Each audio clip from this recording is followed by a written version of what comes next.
Hi, my name is Miss Acevedo and I'm here for another read aloud. This one is called Dad, Jackie, and Me, and this one was written by Myron Uhlberg. Now, this is, you can tell it has won many awards. This is a story about a boy in 1947 who was really, really excited. He lived in New York with his father and he wanted to meet Jackie Robinson, who was playing for the Dodgers. So let's read and find out why is this such a special moment for this kid. You have to remember 1947. Most people didn't have TVs. So the way people could tell the games were happening is they would turn on the radio and they would listen to the games on the radio. But see, this boy really wanted to see the game, to actually be able to see it. So in order to see it, he would have to be able to go to Ebbets Field and see the actual game, be there present. So let's find out what happens. My ear was glued to the radio like every other ear in Brooklyn. It was opening day in 1947, and every kid in Brooklyn knew this was our year. The Dodgers were going to go all the way. We had Jackie Robinson, the first Negro player in Major League Baseball. As I listened to the game, the minutes melted into hours. The innings folded one into another. I could see it all in my mind's eye. Pitch after pitch, swing after swing. I dreamed of the day that I could see it all for myself. Our neighborhood was only a short subway ride from Ebbets Field, home of the Dodgers and their new first baseman. I love baseball. I love the Brooklyn Dodgers. I hated the New York Giants, and they hated Jackie Robinson. One day, my father came home early from work. He walked into my bedroom and announced, "We're going to Ebbets Field." He didn't say it out loud. My father was deaf, so he signed the words with his hands. I couldn't believe it. Dad never seemed to care so much about baseball. "I want to meet Jackie Robinson," Dad signed. I was finally going to see a real game. Today the Dodgers were playing the Giants, and we were going to cream them. I got my glove and ball, Dodgers cap and scorecard. I stuck my lucky pencil behind my ear, and we went down the steps. I tossed the ball to Dad, but he had never played baseball like me, and he dropped it. I couldn't wait to get to the ballpark, but the whole ride I kept thinking, there's no way Dad can meet Jackie Robinson. Besides, Jackie doesn't know sign language. How would they talk to each other? The line to get into Ebbets Field snaked around Sullivan Place and up to Bedford Avenue. My dad let me hold my ticket. I clutched it for dear life. Finally, we went through the turnstile. My dad held my hand as we moved with the rest of the crowd through the gloomy underbelly of the stadium, up the dark ramp. Then we tumbled into the bright sunlight. I shut my eyes against the glare. When I opened them again, my breath caught in my throat. I had never seen anything so perfect as the inside of Ebbets Field. There laid out at my feet was the emerald green field, each blade of grass reflecting the light from the afternoon sun. The angles of the field were sharply marked into two lines of white chalk. The dirt base paths formed a perfect diamond carpet dotted with fat canvas bags at each base and a black rubber plate at home. I knew if I lived to be 100, I would never again see the sight so beautiful. Hey, peanuts, peanuts, hot dog peanuts, get 'em while they're hot dog peanuts. Dad and I sat on the right field line, right behind first base, Jackie's position.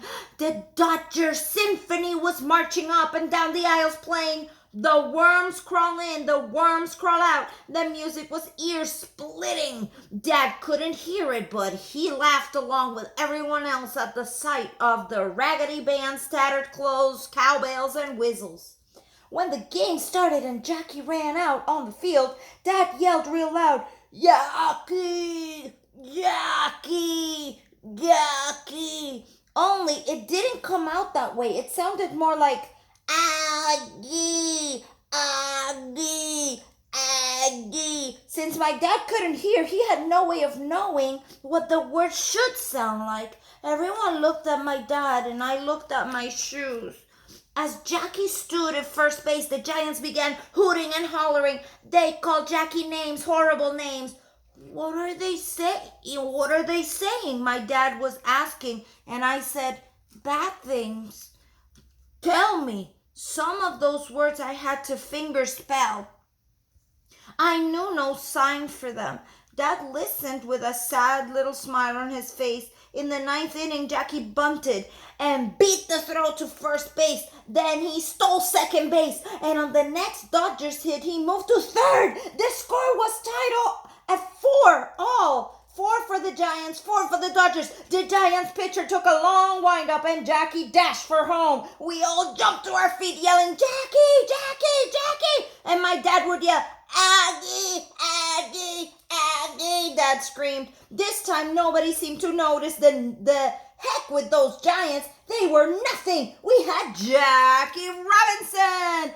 Every day when Dad came home from work, he started asking me questions. Not about school, but about baseball. He wanted to know everything I knew, especially about Jackie Robinson. What's Jackie batting average? It's .247, I said. How is that figured? How do they come up with that number? And then I would explain to Dad how they figure that out. What's an RBI? He asked. Runs batted in. What's a fielding average? What does that mean? And I told him. You teach me baseball, he signed. Okay, I said. One night, Dad came home with a baseball glove. Let's have a catch, he signed. We tossed the ball back and forth until Mom called us for supper. Dad missed the ball every time. The only way he could hold it was by trapping the ball against his chest with both hands. Dad had to hurt, but Dad was just smiling. Jackie never drops the ball, he sighed. He catches it with one hand, not like me. All that week we practiced. Dad dropped the ball almost every time, even when I threw it underhand. Throw it regular, Dad said.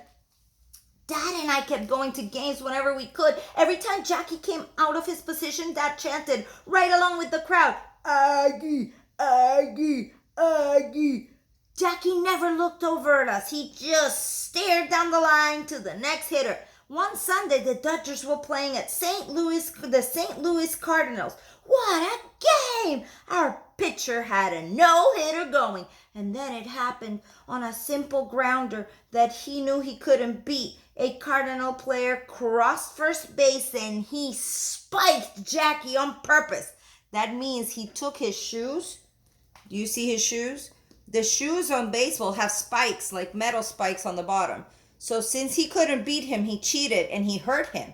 He put his spikes on his leg on purpose. And that's what they called spiking him. So let's see.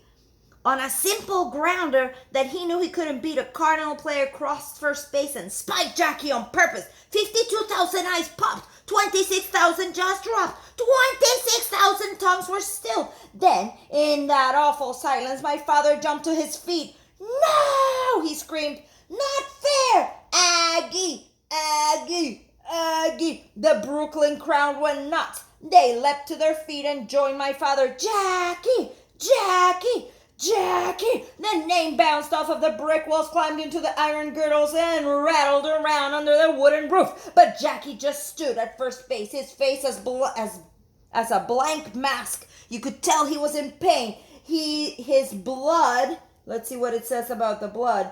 His blood was streaming down on his leg. It was almost as if he didn't hear the crowd. All that month, Dad and I followed everything Jackie did. We read and reread every report of every game that was ever printed in the New York Daily News. Dad started a scrapbook. If there was any mention of Jackie Robinson, he cut out the article and pasted it. That means he glued it in the scrapbook. The scrapbook got thicker. The Dodgers kept winning, and the opposing teams kept writing Jackie Robinson, but Jackie never reacted. He didn't even seem to notice, and he never complained. The Dodgers clinched the pennant that season when the Cards beat the Cubs. Dad and I went downtown the next day to see the big parade in honor of Jackie Robinson, and back in the neighborhood we had a block party to celebrate. It didn't matter whether the Dodgers won the last game of the seasons, since we were already over the top, but Dad and I didn't care. We went to Ebbets Field anyway. We went to see Jackie Robinson. In the third inning, Jackie smacked the ball to deep left field for a double. Then he flew home like the wind, his feet barely touching the base path. The Brooklyn crowd went crazy. Go, go, go, go, go, Jackie, go, go, go, Aggie! My dad screamed right along with them. Finally, late in the day, as deep shadows stretched across the infield, Jackie caught a line drive hit down the first base line. It was the last out of the game. As the crowd cheered, Jackie stood alone at first base, staring at the ball in his glove. Then he turned and threw it into the stands, right into my father. That's when my dad did something that he had never done before. He reached up and he caught the ball, all with his bare hand. I'm not sure, but I think I saw Jackie Robinson smile. My dad dropped the ball into my empty glove, and just like that, the baseball season of 1947 was over. What a moment that we will never forget. This story captures the amazing impact that Jackie Robinson had in the lives of many. Have a great day. I hope you enjoyed it.